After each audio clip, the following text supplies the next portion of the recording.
I don't know how many of you at home or in our studio audience have heard the horror stories of inventions that have been created in this country.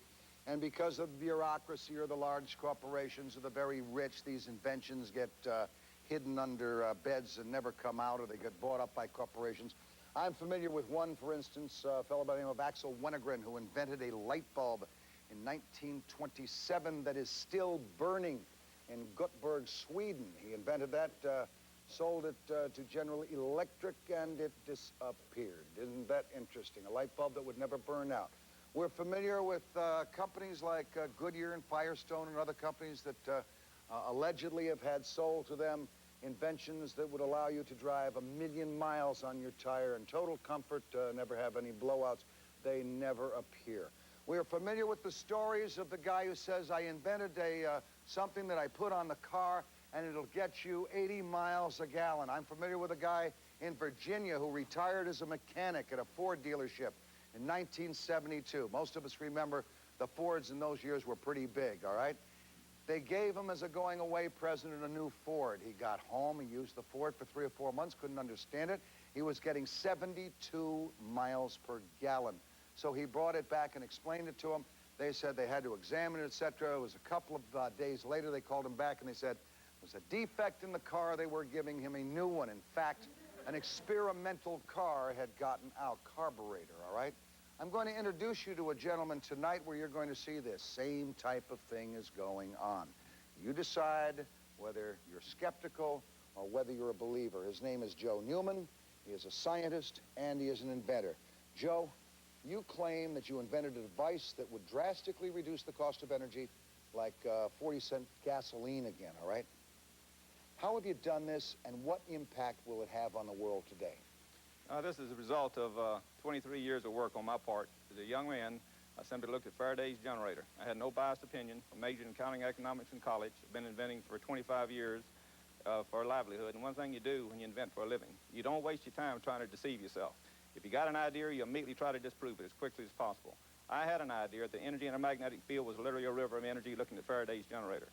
It took me over 14, 15 years of work. I applied for a patent. Dedicated. I wrote to President Johnson in 1967.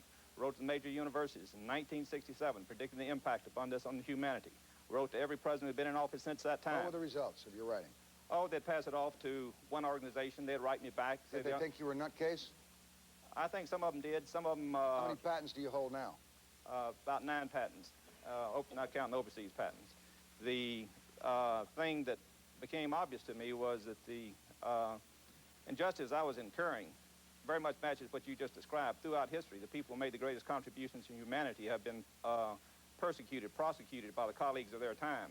And the culprit is... But I understand the colleagues of your time, the scientists, have not disproven this and think, in fact, you may have something worthwhile here. Yeah, and one of the points is I published this book, The Energy Machine of Joseph Newman. I published this in 1984. Everybody around me said, Joe, don't publish this book. People are going to try to steal from you. And I said, it's too important to be in the mind of one human being. Now, what's interesting, since I published this book, major universities, corporations around the world have bought this. I had a red press release I put out in September. Over 200 major corporations have bought this book from the word of mouth, by word of mouth.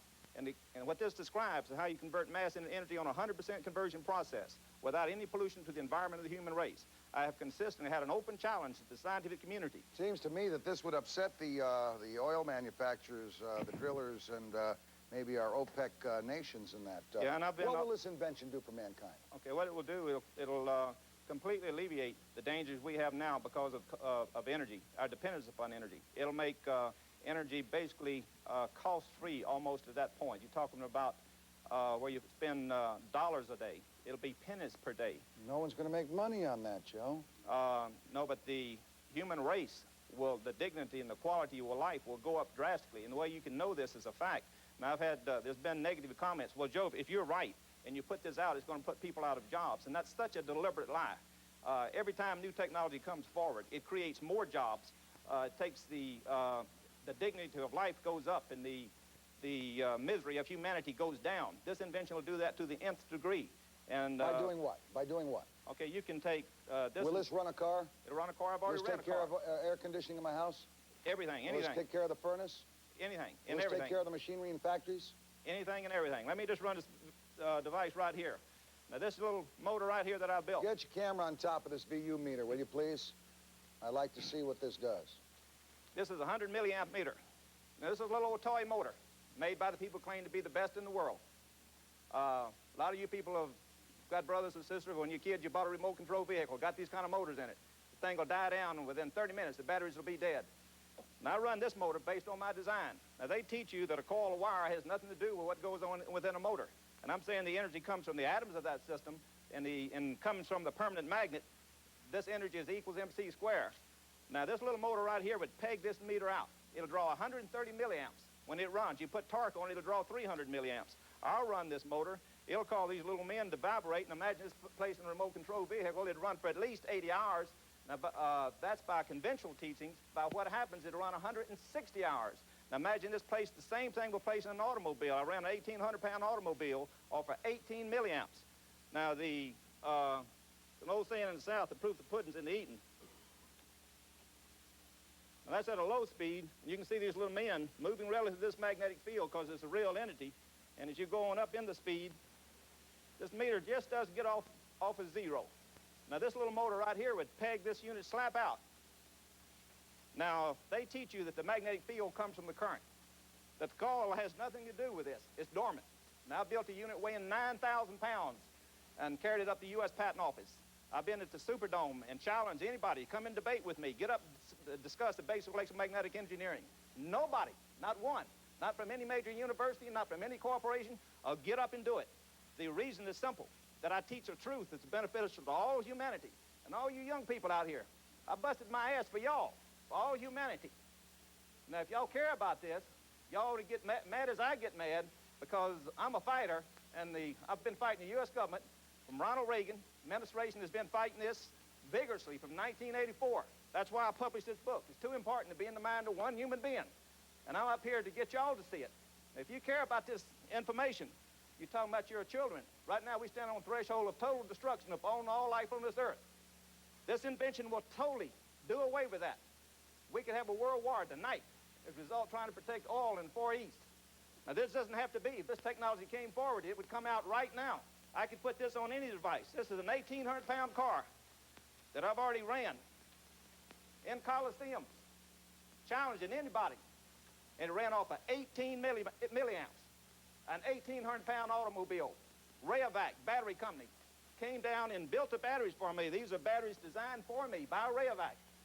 After they saw this car run, they signed a contract with me, giving me 50% interest in a battery to be developed to uphold the back charging effect of the system. What's happened with it? What's happened? What's happened with them? Rayovac. It's interesting. One of the questions I asked Rayovac before that I signed a contract, do y'all have a big contract with the government? No, we don't. I found it interesting. They had I gave them a prototype of my motor to test. Quickly now. Just before the contract was over, they called me and said, Joe, something very unusual happened. As soon as we signed the contract with you, we got the biggest order from the government we'd ever gotten. We hadn't been able to do the development we'd like to, so we'd like to keep the motor longer. Now, I have done that. Now, I'm not blaming Rayovac, but I find it very curious that the government consistently reacts in a way to cause this technology to slow down and stop. Number one, we've got Jim Trotter, Vice President of Research and Development, Advanced Technology Corporation. Jim, tell me something now. You've become aware of Joe's work. Do you think that this invention has merit? And if it does, why is Mr. Newman having such a hard time getting it to the marketplace? Well, I think that, first of all, I've never seen a demonstration of the large device that he has down in Lucedale, Mississippi. But I think that I can say that talking with many professors at major universities and people in industry, there's nobody who can categorically refute this. That at bare minimum, his theory is so logical that it merits a lot more consideration than it's gotten. You know, what's very interesting is years ago when we were kids, Dick Carter, when you and I were kids, we read Flash Gordon, and they had the magnetic motors then. They were thinking about them then. Why the hell, you know, it's said that anything the human race can conceive, it can eventually invent and build.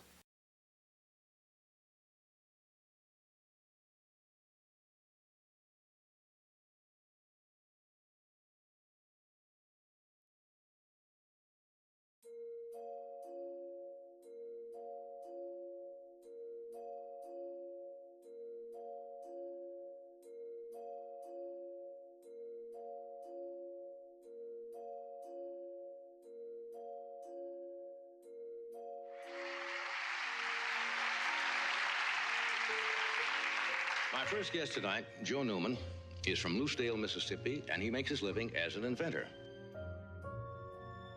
You say you have no training in physics or mathematics as such? That's right. In fact, I started on this because I'm just an old country boy. I picked up a book on energy. It's on Faraday's generator. And when I read that, I remember squirming around because it's telling me they was getting something for nothing. One of his inventions, it's a machine that produces energy, apparently puts out more external energy than internal energy. And if that's true, it could very possibly change energy in general.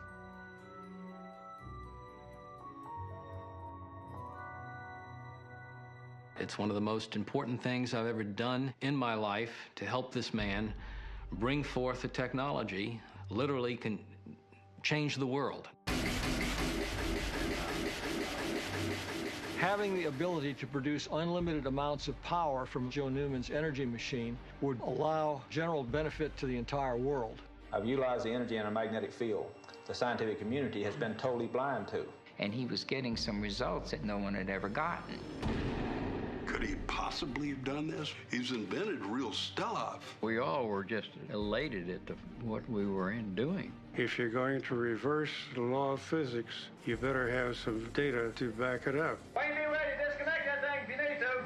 You check back with me in a year and you're going to see a working prototype hooked to a home. I want you to leave here knowing that the energy in a magnetic field is literally a river of energy. Some people wouldn't choose him to be their hero, but Joe Newman is a hero.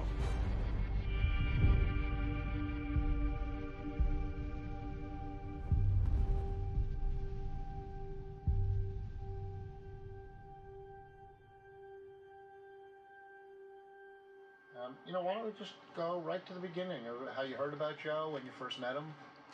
Well, I was working at WWL Television, Channel 4 in New Orleans. Very good TV station, I might add. And the news department heard stories of this strange inventor in the backwoods of Mississippi who had a device which was purported to produce more energy than it consumed. Perpetual motion machine, so-called. Most of the time, when you talk to someone about this, they would say, oh, perpetual motion machine can't be done, it's absolutely impossible, it's got to work under some real laws of physics. Even if you have a good motor, you'll have a power loss of about 20%. I know physics, and I knew a lot about electronics, and I was pretty sure it just can't work. So I made a few suggestions at the request of the news department as to what things they might want to look for the story. And eventually, the news department asked me, would I like to go out and take a look at it? So I said, sure, I'd love to go see. This is right up my alley. I want to see what's going on here.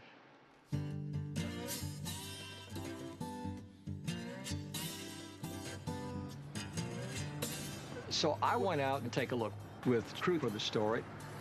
We want to see what's going on. Strange inventor was at the Lucedale, Mississippi. Now, Lucedale, of course, was a small Mississippi town, a very, very nice place. It was just like going back in time 50 years. Award-winning story. That began as a kind of joke piece. I mean, perpetual motion machine, come on. But it would be fun. What was it like up there? Yeah, isolated as you can possibly think of. I got a sneaky feeling this sucker may never hit the air. Run this for the Christmas show. Okay, gang, this is a man that's going to save the world. Yes, he is a little bit of a recluse. All right, you ready? I'm ready. For the final stages of what will soon become, that's a bad term. I don't know what I'm saying. Met Joe Newman. When I looked at Joe and his persona out there in the woods, didn't suggest Einstein, but he seemed like somebody that was beyond laser focused. Beyond laser focused. But what I set about to do was get the damn thing disproved. So we brought in people to specifically disprove this carnival joke. So I went and looked at what he had, and what I saw was basically a strange-looking device, which he wouldn't let us see exactly what was in the device. The machine was not grounded, unlike any other existing motor. The thing was wrapped with plywood and had masking tape hanging off of it. It just, when you looked at it, you said, ooh. I'll have to check and see which way this thing's running. I'll just spin it up so it works so hard to get started. Okay. Okay, we can go off and leave that thing and come back and check it. Okay. When it would run, it would operate. And it just ran and ran and ran on very, very small batteries.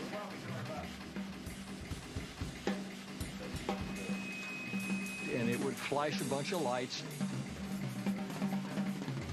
Okay. Now you're running at 30 RPM and 2 pulses per revolution. Yeah, so 60 pulses per minute. Yeah. That kind of got me in the middle where I was, whoa, and beginning to think there really was something that could have invented real stuff.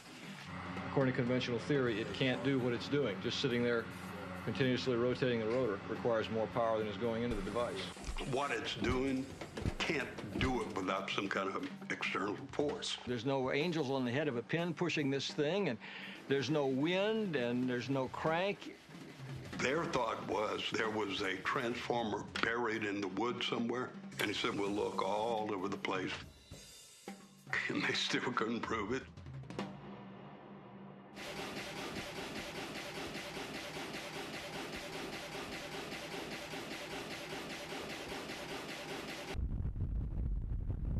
And I remember this part as we leave his home. Ralph Hartwell was in the car with me, and I said, well, guys, how do I wrap this up?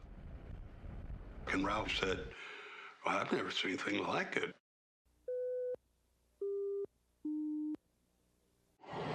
This is a story that I can almost guarantee you will not believe. Over the past 18 years, few have believed. Joseph Newman is an inventor. You see, in Joseph Newman's garage, there lies the unlikely results of 18 years of research and frustration. It's a machine, a 600-pound magnet, flashing lights, a plywood cover to protect their inner workings against patent infringements. Now, Mr. Newman claims this unlikely unit converts mass into energy on a 100% conversion process. Simply put, this machine runs on its own energy. No oil, no gas, no nuclear fuel. Think of this. We're going to use Newman's energy device. We're going to feed power into our system, provide you with power. We're going to shut down all of our coal-burning, fossil fuel-burning plants. We're going to shut down all of our nuclear plants, and we're going to provide you with clean, reliable energy for a fraction of the cost you're paying now. It could be a big boost for the entire world. This prototype is simply to prove the merit of this theory, that very quickly a very compact, small device can be made and be produced for the consumer that they could buy for a home, automobile, or airplane, or space vehicle, or whatever. So I suggested, Joe, if you're serious about this and you really want to put this together, why don't I just come to work for you full-time, but I can't do it for free. So Joe said, okay, I'll pay you what you're making at the TV station. I said, okay, that's fine.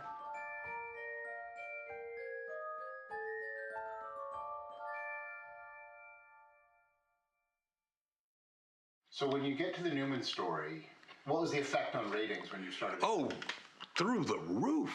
The audience just went whoo. We continue tonight our series of reports called Power to the People. I could not go anywhere without being asked about Newman. Joseph Newman. Joseph Newman. Joe Newman. It was on a weekend I was reading one paper and saw a little paragraph about Joe Newman down in Lucedale. The latest on the Newman Energy Machine, Monday at 10. There was a special coming on in New Orleans, a WWL, and they were going to present the work of Joseph Newman. And this could revolutionize the whole world. Cars would not need gas tanks because this machine uses no conventional fuel. Right away, something clicked with me. I felt a connection to what this man was trying to do. I was curious about Joe, and when I went back to work Monday, I called him. I said, Joe, I'd like to come and see you and bring a few people with me. So he said, okay. And he said, well, why don't you come down here, and I'll show you some stuff. I know that Evan is very sensitive to new inventions. And this interesting guy, Joe Newman, this was obviously someone who had a new thought about something. So Evan and I, and about, I don't know, 15, 20 other people, we went to see him.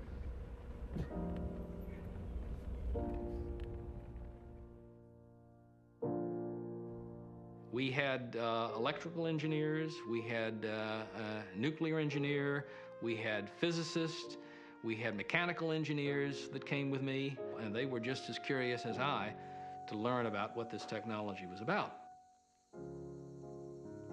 Joe was quite surprised to see that many people coming to see him in the woods.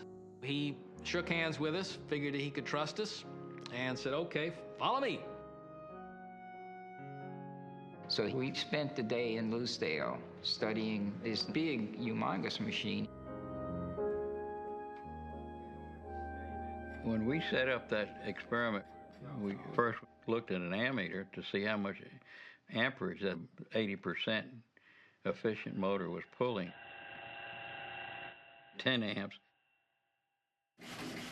And then we hooked up Joe's model that did the same amount of work and voltage in the same amount of time. 1 amp, 1/10 the 80% efficient motor.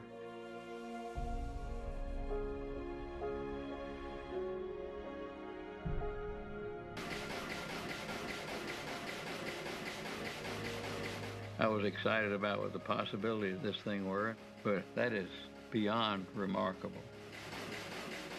This machine converts mass into energy on a 100% conversion process. It'll start the Industrial Revolution all over again, except greatly accelerated rate. It'll do more toward bringing world peace and all the kings and queens and politicians that have ever lived. I'm not promoting Joe Newman. I'm promoting the people of the world. What I'm doing is giving the people an example. If one man can shake the world, then what can the whole world do?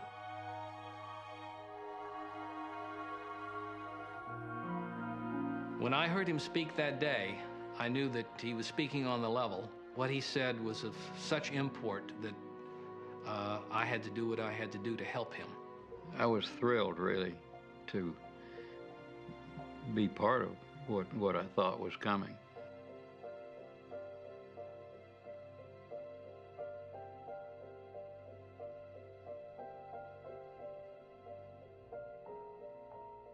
You must have been pretty excited about seeing a motor like this. Yeah, I was excited about this intellectually because I saw that there was something that broke the paradigm of the way that electric motors were currently being built. Our physics system says when you feed energy into the device, you should lose power. And in the case of Joe's motor, you gain a lot of power, which is, by conventional physics, unacceptable. There's voodoo going on. Or instead of voodoo, I should say magnetic field. It was proved that a magnet has magnetic lines of force which connect its poles. The facts told me there was a river of energy coming out of a permanent magnet, and that was magnetic field. It's a phenomenal amount of energy, literally kinetic energy.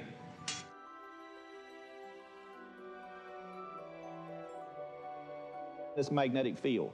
It was obvious to me there was some type of mechanical characteristic in this system, and the reason I thought that was that it showed that if you took a permanent magnet and you took a conductor, and if you moved a magnet relative to a conductor, the directions of the current would reverse relative to motion of the magnet or the coil. Only this magnet could show everything was relative to something in this magnetic field. It took me over 3 years to figure it out. Now I'll tap into it and utilize it so long as it existed. Even today, mainstream science doesn't fully understand magnetic fields. They know the effects of them, but they can't tell you exactly what they are. There has to be a mechanical connection between those that makes the thing go this way or that way. As far as I know, nobody knows except Joe what makes the magnetic particle go in one direction or the other. Joe actually learned that the energy in the magnetic field can be harnessed, just as we sat beside a moving river for thousands of years before somebody decided and learned how to put a paddle wheel into it to harness it.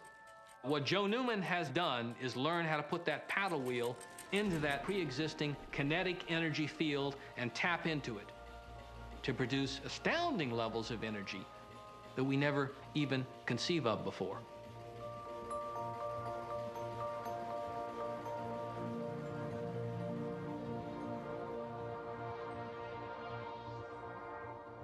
Joe did it with his own imagination with no help. Everything Joe Newman did surprised me. When I found out he created the sand in the tires, when I found out he created the plastic for the barbells, he always surprised me. The original plastic-covered lead weights, which everybody could afford them suddenly, and it was one of his first inventions. For this invention, he had to have the finished product ready for the investors by the upcoming Christmas season. Many people said that he could never really do it, but being the person that he was, he said, yes, I can do this. He came up with it, created the machinery necessary to effect the process because no one had ever done that before. He worked 24 hours a day, day and night. In a matter of few months, he got the barbells out into the public. He did what most people said couldn't be done.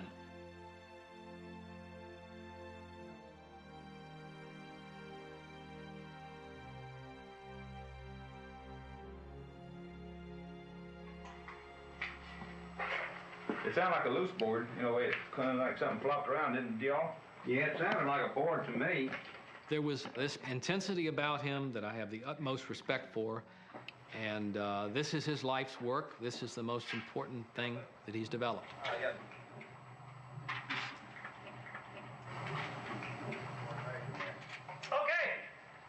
He knew what he wanted to do with the motor, and it became obvious to me what he wanted to do with it. Yeah, At that time, he was looking for confirmation from some meaningful sources because he needed it to apply for a patent. So I got an appointment with these two electrical engineers from Mississippi Department of Energy, who were also professors at Mississippi State, to come down there.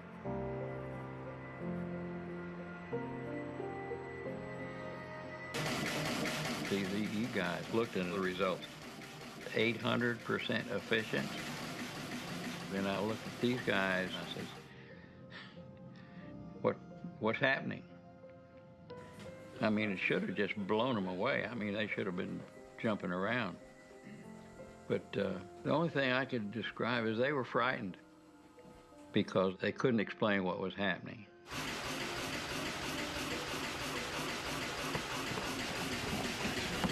Anyone who has spent 10 or 15 years doing something, dedicating their life to it, there's a good chance that person can come up with a revolutionary creative thought simply because that they'll look at it from a different standpoint than what everybody else has. When I was doing those reports, I would get very, very angry letters, angry phone calls from engineers, scientists, saying that I was making a mockery of science or engineering. They either are in denial or they refuse to even look at it, consider it. No, I imagine some people don't want to get involved for fear of stirring up animosity. I'd be, if science is engineer, I'd disprove that damn thing. Because funding, publicity, grants, I want that for science, not cockamamie ideas like this. For whatever reason, it wasn't working out, you know. Joe was asking them to admit to something that's physically impossible, and they had their reputation at stake. In August of this year, Joseph Newman called one of the premier instrumentation firms in the world. He requested that engineers be sent to his home to make sure the testing equipment he had purchased from that company was working properly. On August 24th, 2 engineers tested the equipment and Mr. Newman's machine.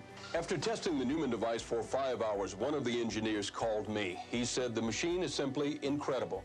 It does exactly as the inventor claims. He then offered a letter and the test results. Plus, he and his partner agreed to an interview. But the next day, company representatives called WWL to say there would be no letter, no interviews, and the company's name should not be used. Shortly thereafter, the two engineers asked us not to use their name for fear of being fired.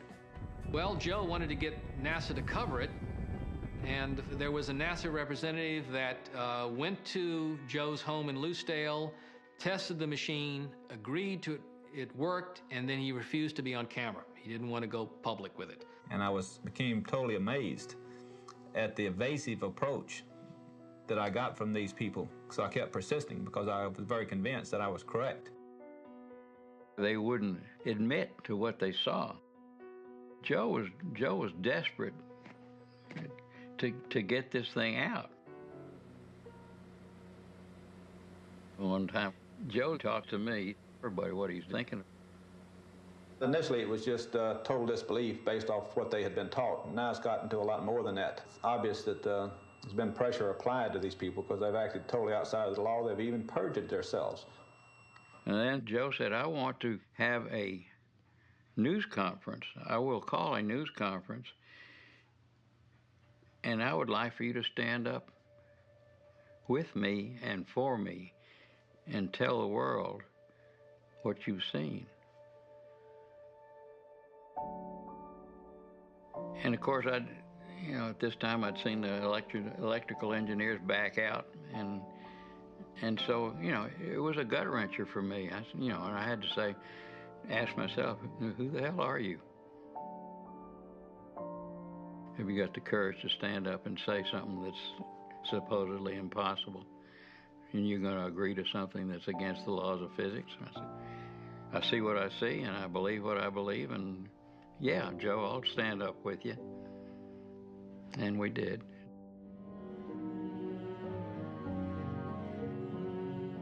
When Joseph Newman stepped before a news conference today to make his astonishing claims, sitting beside him were representatives of the State Department of Energy, longtime skeptics, now convinced. There were people, AP and all the news medias were there. And I saw the device and saw it tested that indeed it put out more energy than it took in. I am convinced now. It came out on all the 3 networks of TV. I'd go and say, there you are, you idiot, telling the world what.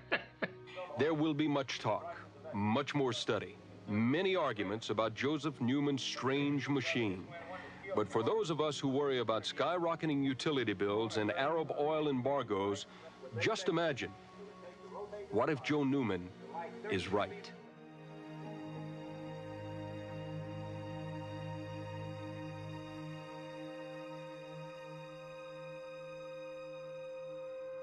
When I was a boy, World War II was going on.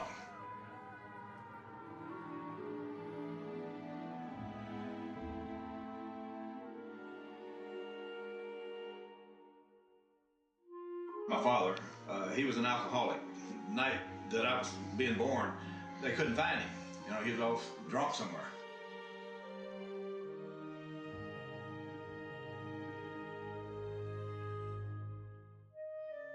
When I was born, especially in the South, it was a difficult time. We just can't get no food. So everybody was sending their kids to anybody who would take care of them because they couldn't feed them.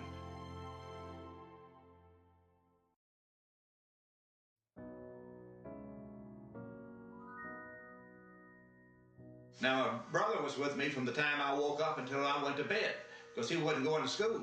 He was just taking care of me.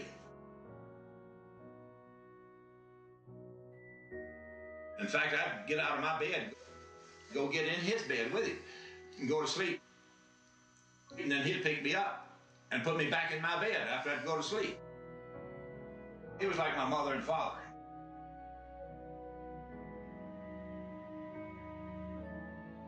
He loved his family very, very much.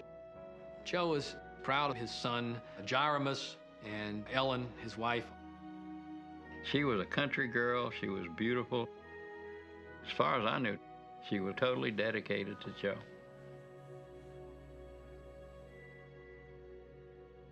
More experts who trust the machine, endorse the machine, the better the chances of getting a patent. In the meantime, 3 industries have decided they are interested in investing. So it would seem that the dream that Joseph Newman dreamed 18 years ago here in the woods of Lucedale, Mississippi, is on the verge of reality.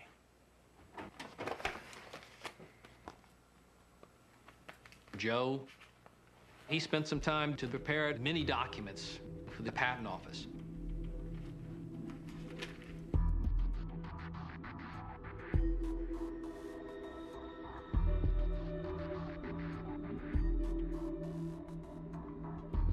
A patent is basically a license to sue someone if they infringe on your invention.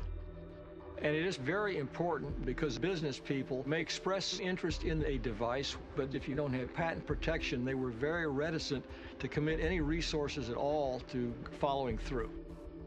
Once submitted, Joe Newman's patent application ended up in the hands of a patent examiner by the name of Donovan Dugan. Joe figured, being the optimist that he was at the time, that there should be no problem with it. And being a revolutionary technology, he was hoping for a quick approval of his application so he could get on with building the technology and bringing it forward.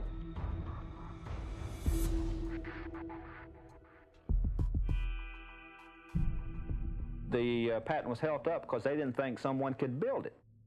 The examiner totally disbelieved that this device was operable.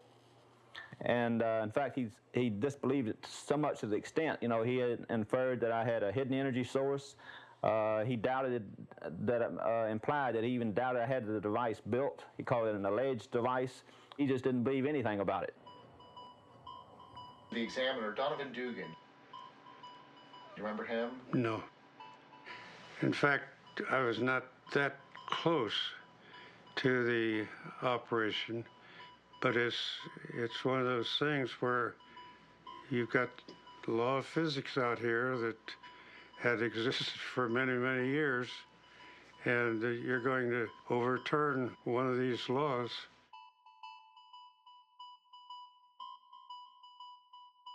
During the meeting, the examiner was president. His immediate supervisor was president.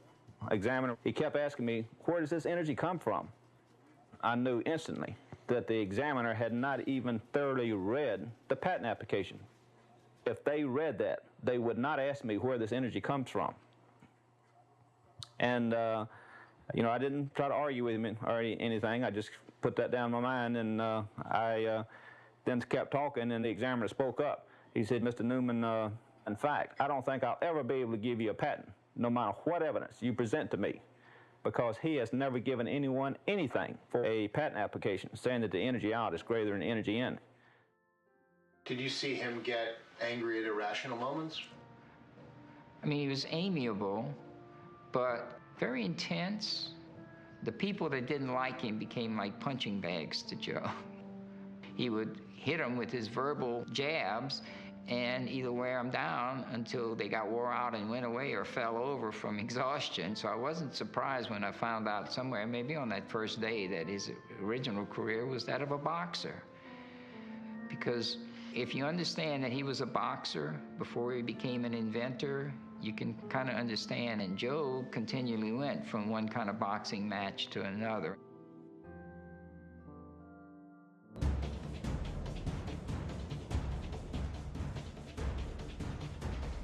And at that point, Joe said, we need to hold a demonstration in Washington, D.C. We rented the Capitol Center, a large auditorium venue. He brought up a multi-thousand-pound unit to that demonstration. Good morning, everyone.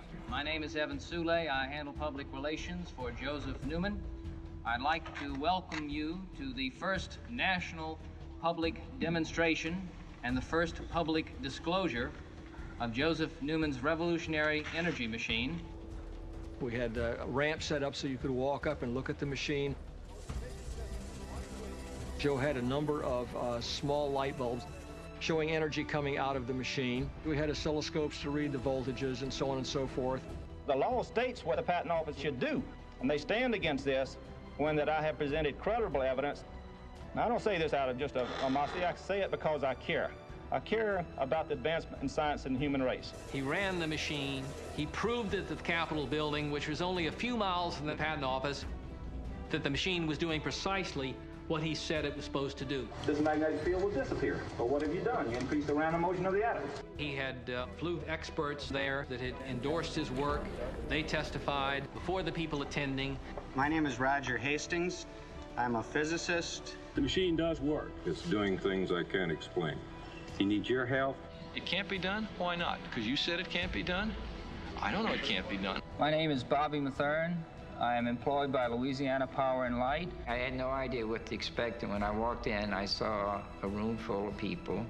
That was very exciting. Thank you.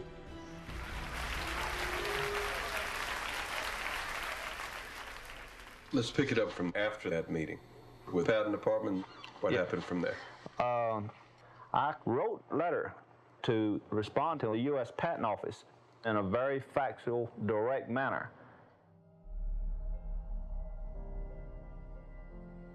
And the facts did not make the examiner look very well.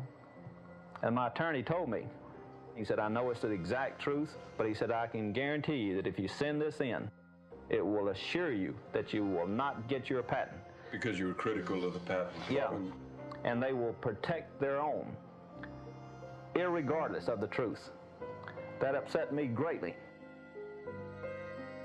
At that point, Joe Newman felt that he was dealing with a bunch of buffoons, essentially. So what's he going to do? The inventor will never get his product to the public until he gets his patent. He now is fighting for that patent in federal court. To a man who needs no introduction, Joseph Newman.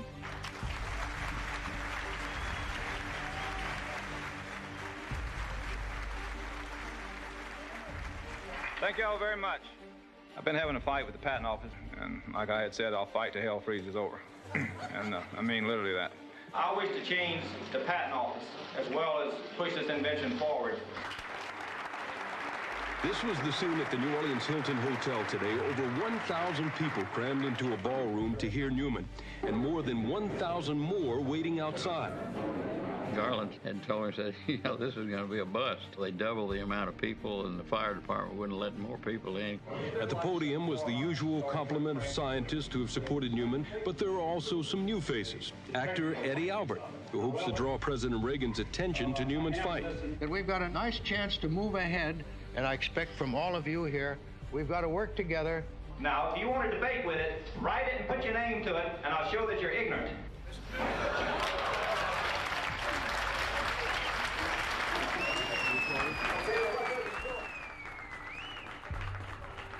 I don't see why Joe Newman, the individual, who supposedly goes as a supplicant to the patent office and should be treated like a third-class citizen.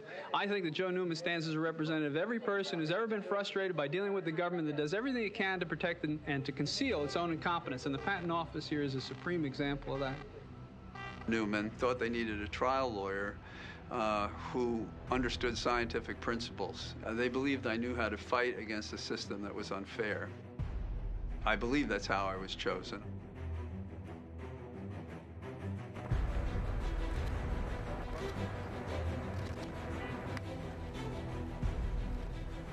Joe Newman went before the federal judicial court in Washington, D.C.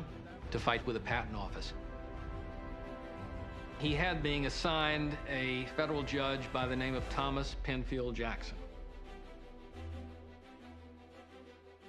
Bring us into the courtroom, or whatever you remember of it. At one point, I took the deposition of the examiner at the patent office, Mr. Duggan.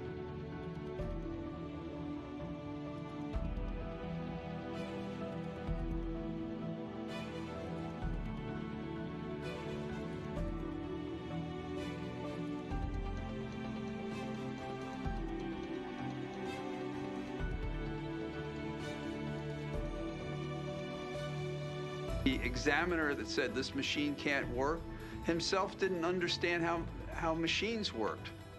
I had no doubt that Joe wasn't getting a fair opportunity in the patent office. Very junior examiner who didn't have a great scientific background, initially rejected. So tell me your thoughts on how that might have happened. Well, I was not that close to the specifics of examination of applications in the office.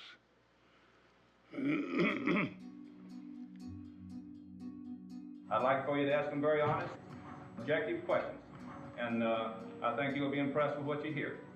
In my personal view, it appeared that I don't really think Judge Jackson was happy with the whole proceeding. I don't think he wanted to be there. One of the first things he said was that I don't have a background in electrical engineering. I'm not qualified to rule on this. Can you imagine sitting there having had people dueling experts when you have no expertise in the matter, and then being a judge trying to sort out what's a right and fair decision? So he proceeded to the judge. We've got more than 30 affidavits of scientists who have tested it for themselves. They say it works. Why won't you accept this as evidence? Jackson said, I have to have an independent analysis of this done. I have to bring in what he called a special master. Special master is a function that the court has for areas of expertise the court feel it doesn't have, to inform and make recommendations to the judge as to how the judge should handle the matter.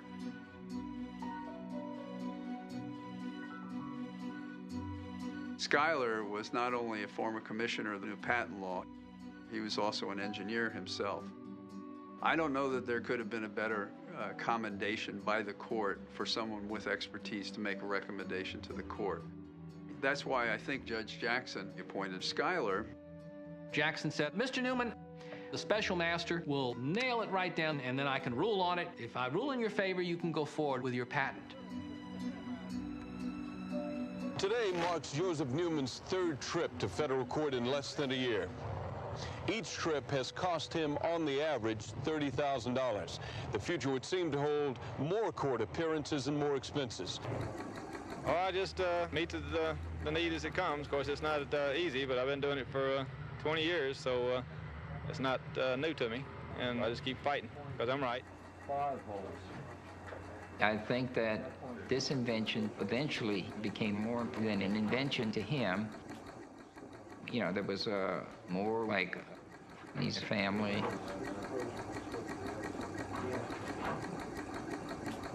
This is his life's work. This is the most important thing, not just for himself, but for humanity. So Joe had to fight with everything he had. The special master, he spent some time going over all the evidence, testing the technology for himself, spent at least a month or two.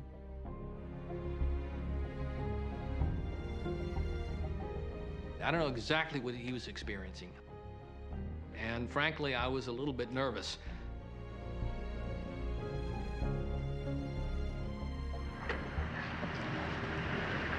Howdy. See you. We were called in to get back into the courtroom with Thomas Jackson. The special master's finding was presented to Judge Jackson.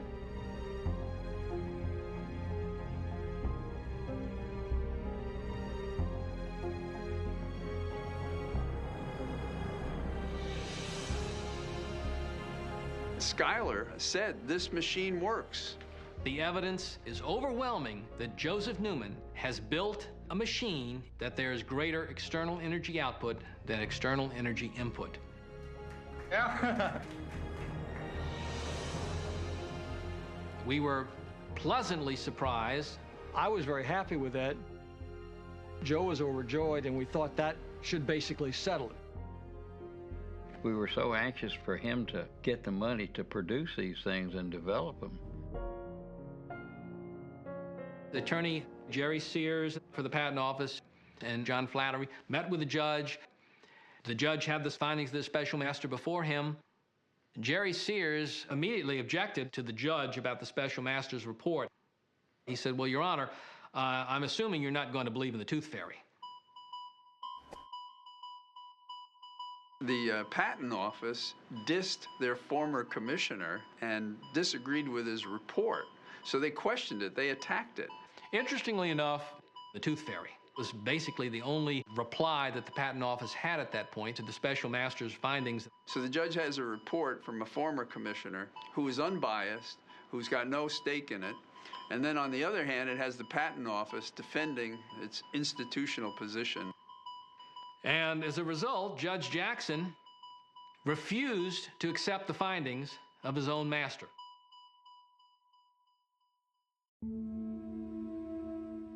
At that point, everyone felt there was something going on in the back room. The judge said that what we need is more testing. Now, according to judicial code, a judge is not going to accept the findings of his own master. He has to present clear evidence why he refuses to accept those findings. Well, it's close to 25 plus years, and we're still waiting for the judge's response. Mr. Sears, could we have a word with you, please, sir? Well, I've got to catch the carpool now. Okay, just a quick one. How can you disagree with the master that you recommended that said the evidence was overwhelming? Well, there's no stipulation between the parties that we be bound by the master's finding. Again, the master that's former head of the Patent Office, who has credentials that the judge called outstanding, why wouldn't you go along with the man that you recommended in granting a patent? You ask mean questions, don't you? I think you'd have to address that question to our present commissioner. Are you acting on his orders? You might say that, yes. Do you understand why Skylark's ruling would have been thrown out? No. And not used by the judge at that time? No. No. Why is this happening? Well, who's against you? I mean, I don't understand. Well, it's quite obvious the U.S. Patent Office is against me. I also have that belief about this judge is against me, that he's biased and prejudiced. He has not followed the dictates of the law, and the facts are very clear they're there. And to talk about adding insult to injury. Judge Jackson submitted a bill to Joe Newman. Short of $12,000 for the special master's report. The Joe Newman was required by the court to pay, and he did. Okay, now if you were charged $11,500 for a master, a guy who's supposed to be the referee of this game. Your referee tells you, at the cost of you now, you're paying $11,500 for this referee. You won the game. Then the judge says, "Oh no, let's play a new game now." How would you feel?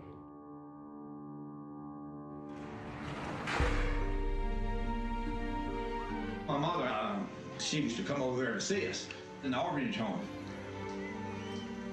And I would wonder why my brother would run to her. And I would ask him, "Why do you do that?" He said, "That's my mother."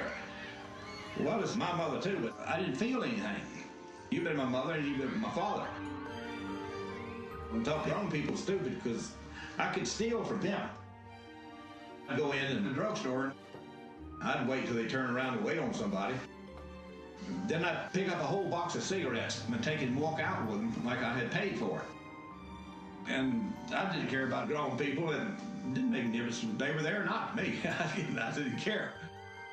But my brother didn't understand me. And he said, "Joseph, God's going to punish you."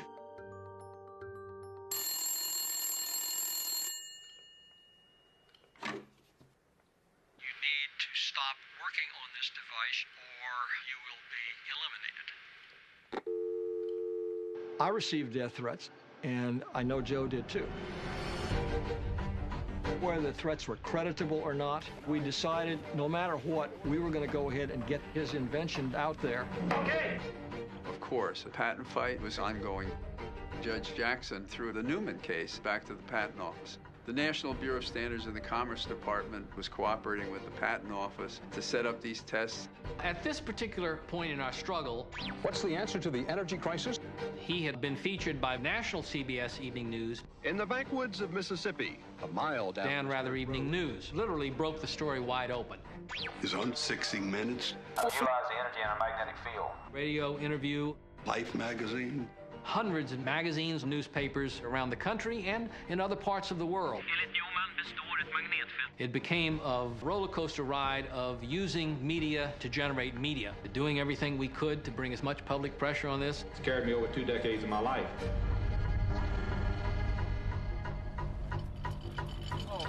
We delivered the motor.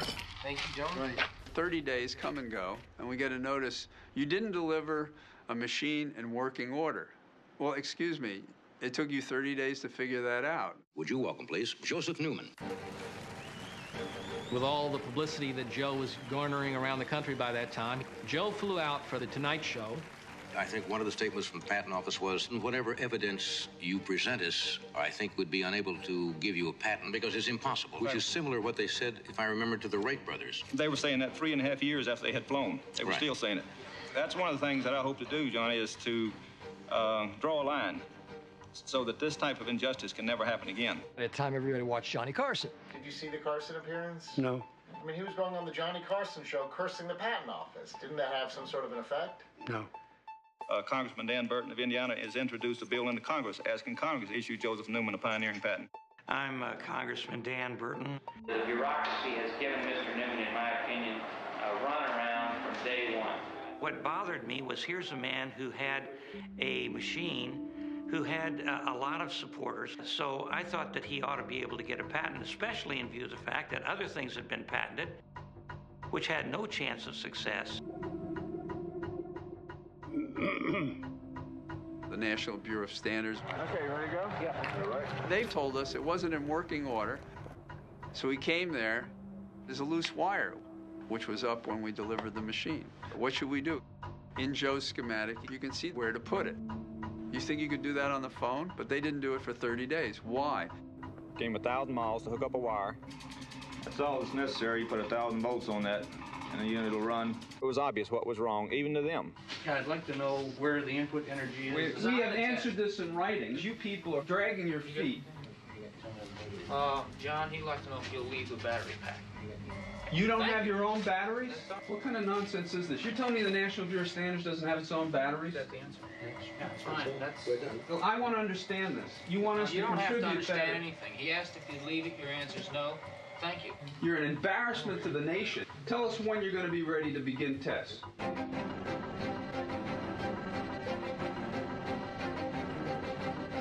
After we introduced that legislation, I talked to people about trying to get them to co-sponsor my legislation.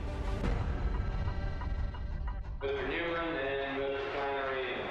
Our senators, Thad Cochran's office, agreed to set up a Senate hearing on the bill. They wanted some testing of this, and there's a good reason for that. It's not just to give you, So the Patent Office is charged with making certain that under existing science as they know it now. It surprises me that John Glenn wasn't more open to the idea, because he was one of those that worked on new, innovative ideas in the space program. They have people behind him, their advisors or whatever, and every once in a while this guy would lean over and whisper something in John's ear. I don't have anything to do with me in the office, and you won't see my opinion one time. I'm telling you the truth. You're saying that I have a biased opinion in this. No accusation of the senator here, you're in deep trouble. Senator, we wouldn't want to get in deep trouble. Other people were much more supportive of it. And that hearing should have been about the Patent Office, how their procedure was more institutional biased than mission biased. And it was taken off the tracks, if you will, by John Glenn. Run your own test. Read the book that I have here. Read the patent application. I think probably he felt he was losing control of the project. He got really pissed on a regular basis. You know, I could see the anger in his eyes at times. I know that he was frustrated. He's got a little shaky. One time, the day before his big demonstration, Joe could never really get the motor to run. I say, Joe, before you can have the next demonstration, make sure things work. He says, I'll think about it. He never did.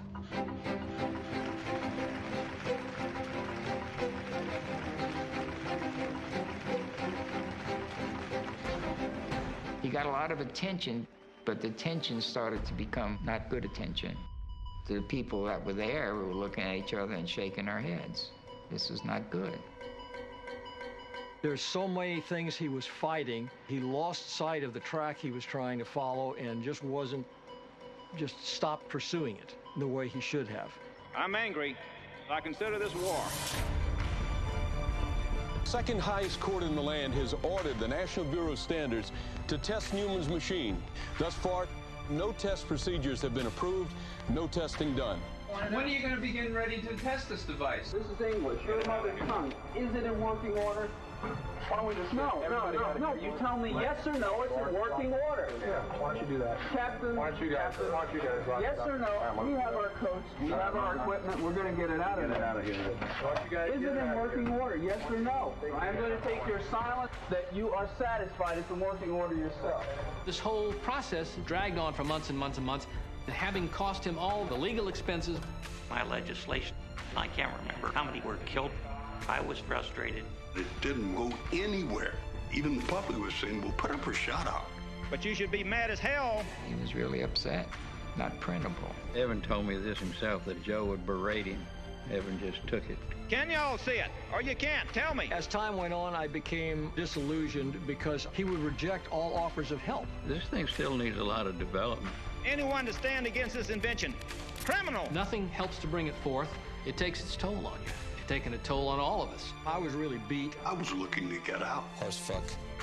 You're talking about advancement of humanity. And then he had something in his personal life that was pretty bizarre. I'm here to give it to you. It wasn't an instantaneous change. I want you to be happy and excited for you to become angry. By the time we really noticed it, it was pretty far along. Ellen told me something that I'm going crazy. Whoa, what did he just say? She said, come back and get me. I was really shocked when that marriage didn't Come last. back and get me. Jackson said that this was to save Joe Newman money. People said, when can I get one from my house? He's got confidence beyond his ability. I want to run my business with it. The legal expenses. The clock is ticking. He can't do that on his own. Over $100,000. We're here to help you. He doesn't let go.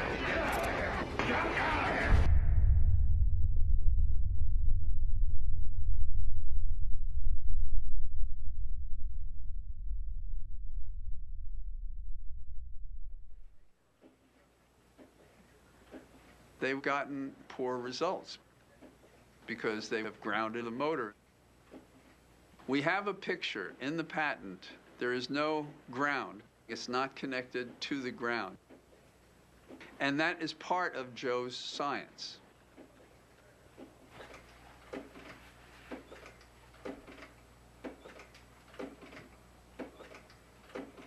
We weren't successful, and to this day, I regret that because I think that Mr. Newman was entitled to his patent.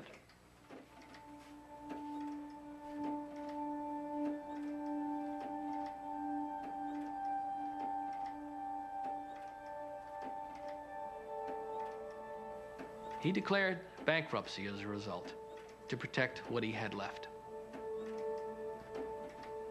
Joe lost his house, his property, and everything he's done.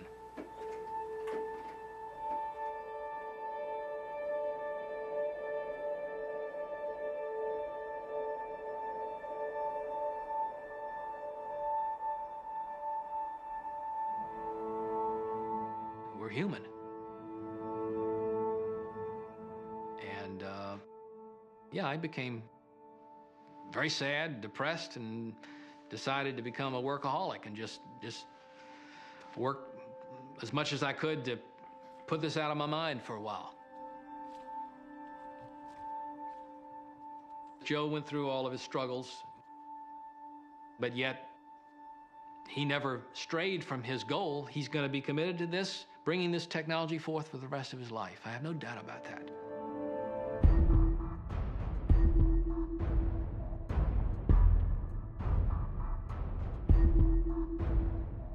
Evan and I talked about it at length. Joe wasn't going to get anywhere with the approach that he was using. There was really nothing we could do about it.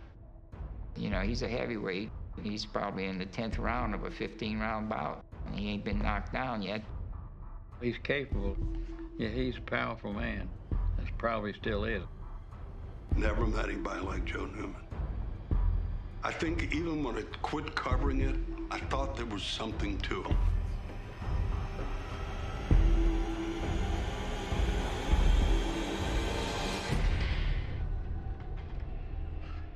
Yeah, because that's the equation for power. Power is force times distance divided by the time. So the longer it takes you on a workout, the weaker you are. The faster you do it, the stronger you are. So I push hard. There ain't a guy in here who can match me. So if you think that's easy, you come try it. So I understand you used to be a boxer. I never did get in a boxing ring because I knew I could kill people.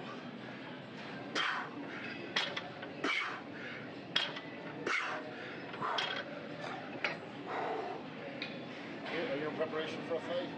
Always. Always. Just boom, bow. Try to move your hands that quick.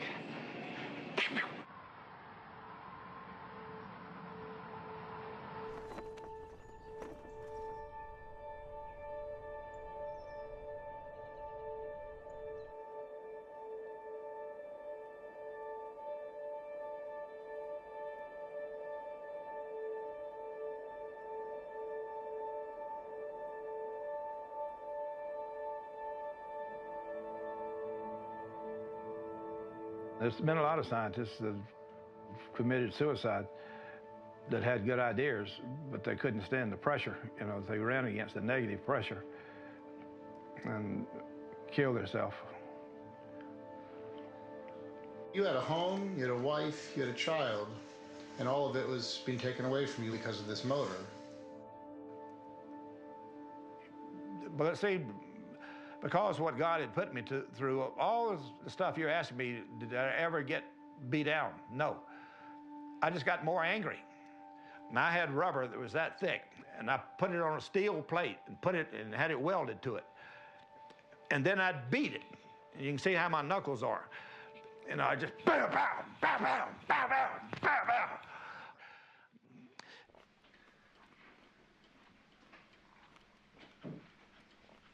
I'm not doing any business on Thursdays because that's my worship day. Do you have a specific way you do it? Well, I just commune with God. The world is getting worse and worse. They're all admitting we're not getting nothing to work the way we want to, but instead it's running still negative, and we lost so many jobs, and everything's going to pot. All you got to do is just listen to the stock market. You don't hear the stock market is going to go way up. They're worried about the stock market just falling even more. That's what they're worried about. But the oil companies are making the biggest profit they've ever made in their history because everything is still tied to the oil industry. And that's why they fought me tooth and nail. They didn't want this technology out. This conspiracy is not against Joseph Newman. It's against you, the people.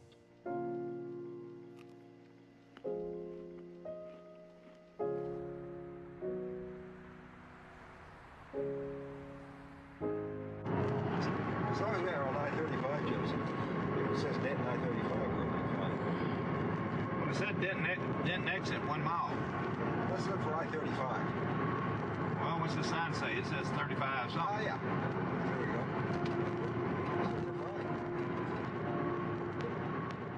go. So tell me about how you met Joe. Well, interesting enough, at some point, 2006, I began to feel that we were running towards a cliff as a civilization because of energy and burning fossil fuels, and particularly coal and gasoline and so forth. So I decided that I would try, if possible, to become a conduit for information that might help us find a new energy source. So I even went to a hypnotist to try to make myself receptive to energies of this sort. And I saw Joseph on the television, and I thought, well, there's no need for me to do anything. That man's already done it. I just need to help him. Yep. All right, now how does this machine strike you when you first look at it? Come on back here, let me show you something. Well, this is much bigger than anything I've seen in the past. All right, you can see how big this machine is. 7,500 pounds, 10 horsepower. I'd been pretty much his sole support. I had accumulated some rental property, and that was going to be for retirement. But I ended up selling 3 of the properties just to keep things going for Joseph.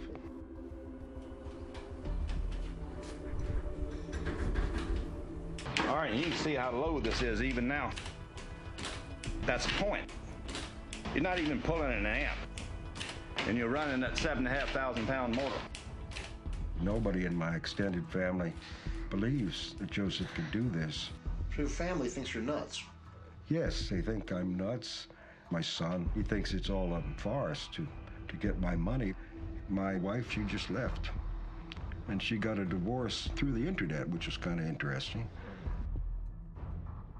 And then it wasn't too long after that that Joseph moved in with me.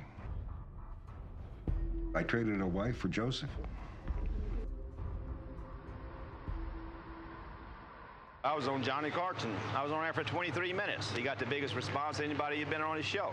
40 scientists had endorsed this by looking at the oscilloscope, the most accurate measuring device in the world. This technology is ready to be mass-produced for the people of the earth. And it'll do away with pollution and contamination. I've done this through a lot of deep experimentation and thought and prayer when God's given it to me, because I've turned lightning to speed and torque.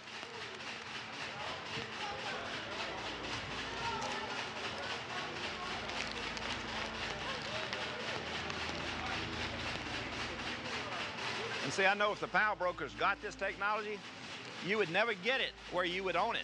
What they would do is lease it to you. And then every year they'd have some kind of flimsy excuse. We got to raise the price of this lease. But I'm hoping to get $100 million so I can start production of it. At the time when I was selling these properties, we had lots of money, or well, relatively speaking, nothing to put us into production, but to keep things going. And it was good times. I thought for sure any day now the money man's gonna walk in and we're gonna be in production. And now we're getting close to being with our back against the wall financially. But I think we're safe for another year, hopefully.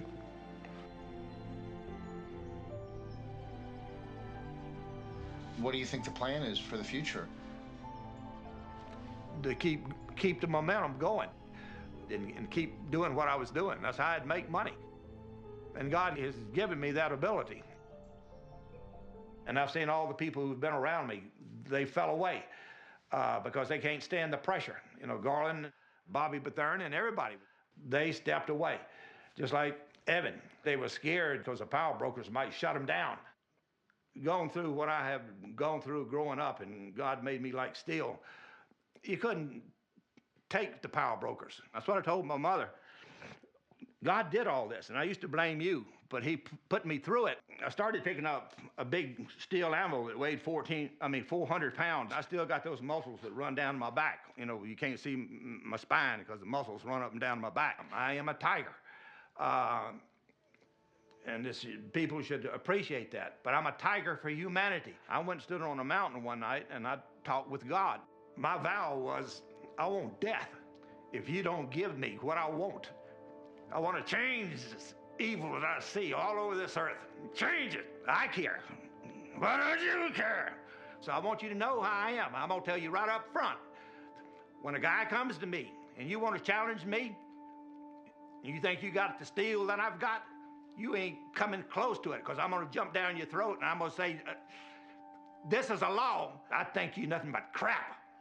And I'd kill you in a friggin' second. I don't trust nobody. You think I would sell this to you? You think I'd sell it to her? Or you think it to him? No. Y'all can be gotten to. I cannot be gotten to. Not for threats, not for anything. In fact, the people who ever call me to threaten me, get off the phone and hang up. I said, God's going to kill you before you get off the phone. He's going to kill your wife. He's going to kill your kids. And they hang up on me. Just so you understand, none of these people are here to buy the motor. We all support you, because we care about the technology. It's just so you're really clear on that. Okay. That's the only reason we're here.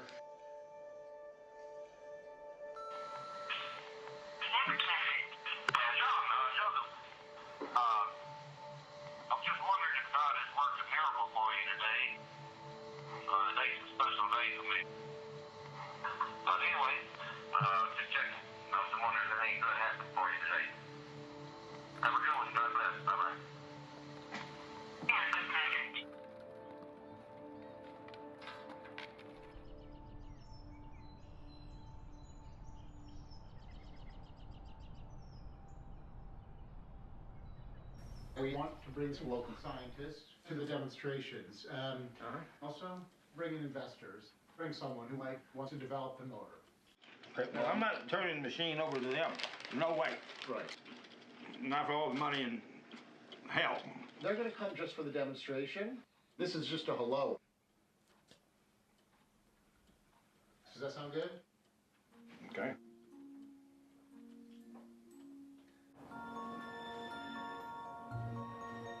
The energy in a magnetic field is matter in motion. When you say matter in motion, that's just like a running river. Now what I want y'all to understand, that 375-pound mud pump, it'll be so hard turning. Yet I can hook it to these batteries and it'll take off, but it's not drawing any current. And every textbook that y'all have learned to look out of will tell you the motors run off of current. That is a lie. And any scientist who says other than that is a liar. But what I'm saying to y'all,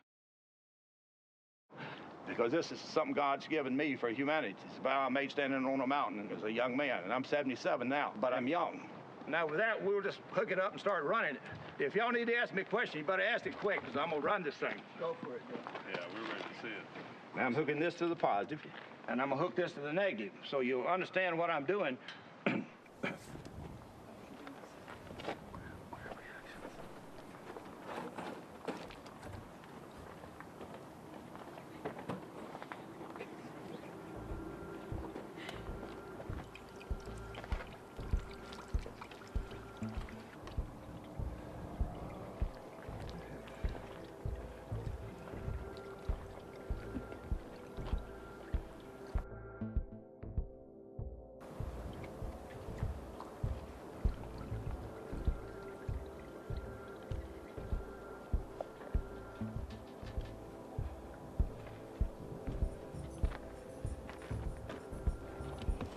This prototype is simply to prove the merit of this theory. Very quickly, a very compact, small device can be produced for the consumer, probably in a couple of years of a time, that they could buy for a home, automobile, airplane, or space vehicle, or whatever. And once they buy that device, they'll never have to pay for energy again.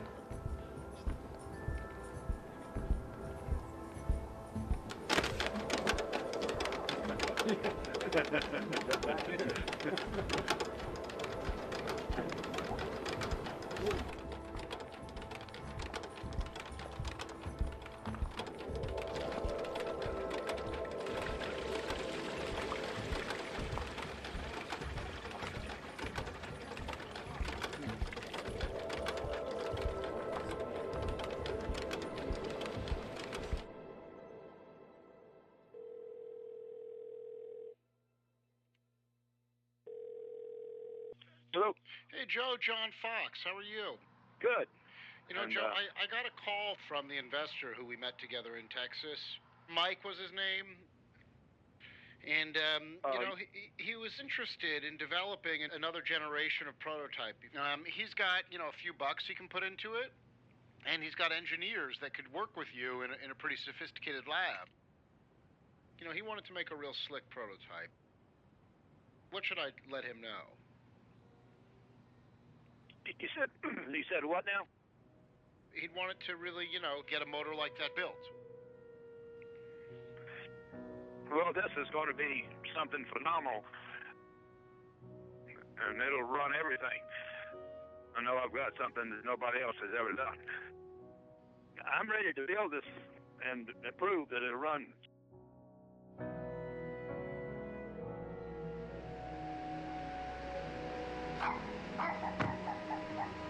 How you doing? Jim Jory.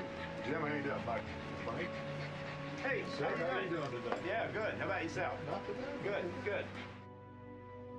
What I'd like to do is focus on one thing, and let's see if we can make that work, you know. And one of my suggestions yesterday, and you seem to have liked it, was creating an air conditioner.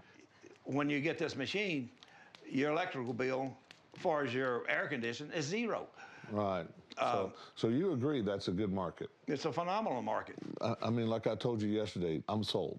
I'm ready. And now I'm willing to do what it takes to build one of these. We'll see if we can put it out on market. So now let's go ahead and put it together and do it.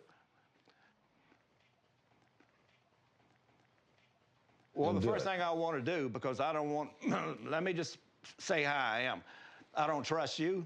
I don't trust anyone. I've had too much damn experience with business people. Their word don't mean shit to me. Because I've seen all these people tell me they're going to do good things, and they were liars.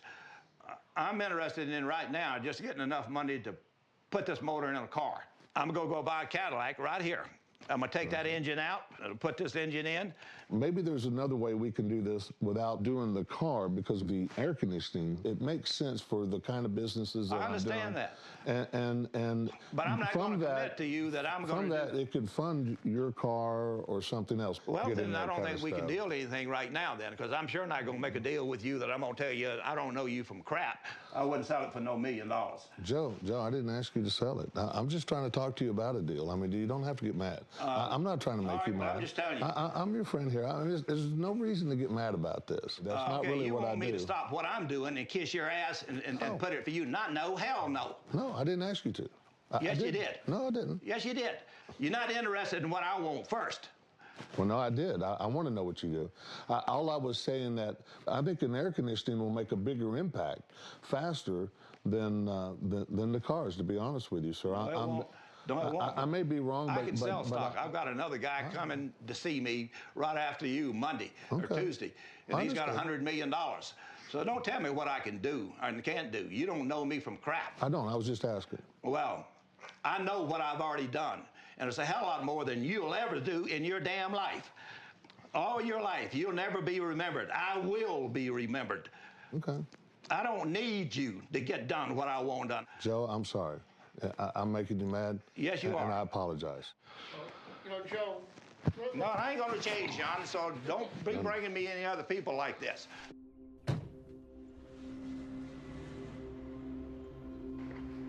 I'm confused.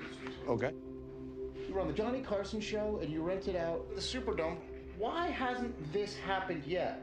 And so I'm bringing you someone who wants to make it happen. I don't understand why we can't do something. Well, it's very simple. Because you're ignorant if you can't see it. And I'll just tell you straight out. You're stupid and you're ignorant. You don't know a damn thing about business. That's the way you give a damn technology away, the way you're talking about. Not no, hell no. I ain't giving it to no son of a bitch. Well, I've done studies of a lot of innovators, and they have a few things in common. One is they're generally orphans. So they tend to be very distrustful of other people, and they tend to be very protective of their creations. It's sort of their offspring, their family that they never had.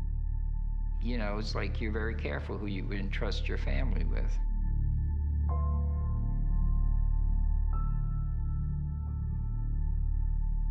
My brother. Well, he was like my mother and father. Now, he used to tell me when I'd steal stuff, God's going to punish you. You know, I was thinking of other things that God might do. He might, you know, make me get my leg broke or, you know, something. I said, well, I deserve it. And it was interesting. I've always been intelligent, but it never dawned on me that God would punish me by killing him.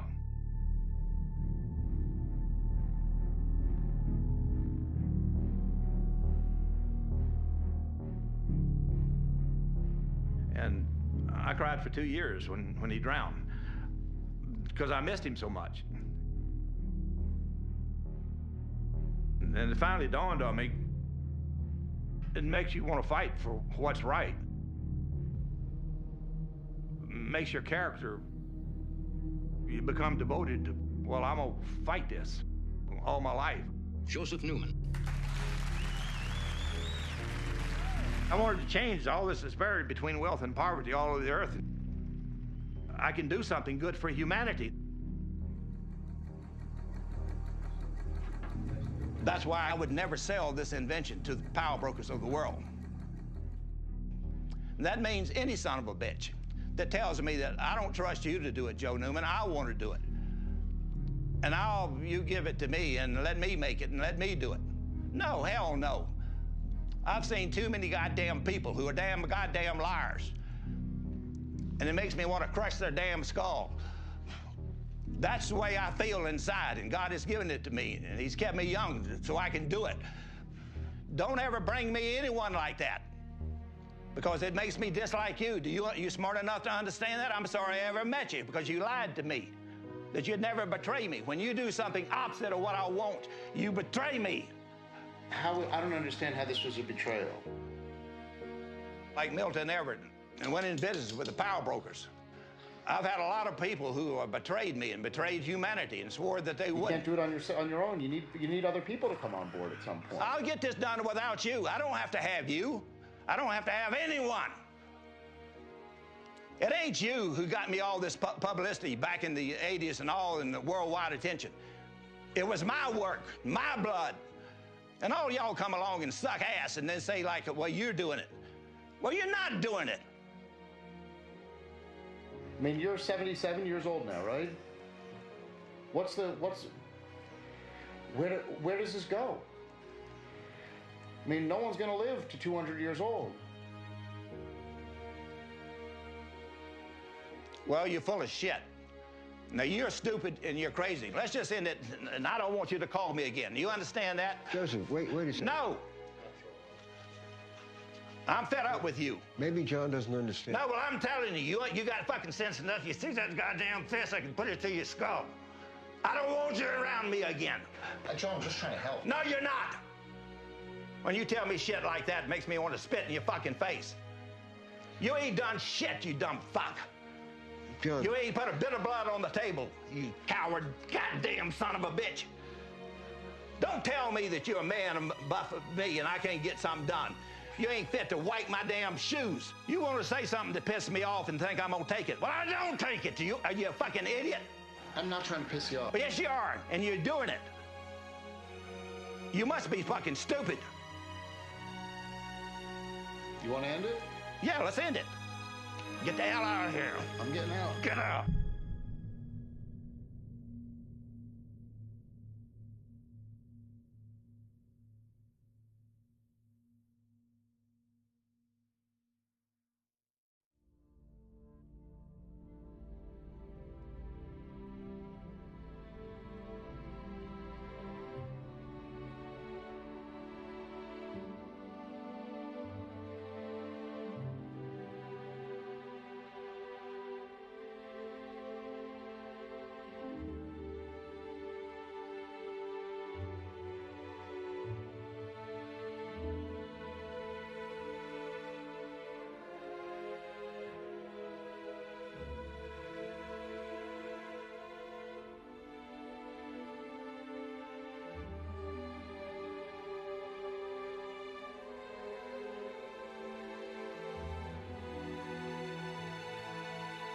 When you think about all of the perpetual motion machines that I ever researched, and I've researched a lot of them, they were all disproven. Most of them, just like that. This one never got disproven. So just if, you know, that grain of sand in the universe that says it does work and we never know, that's a tragedy.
conspiracy.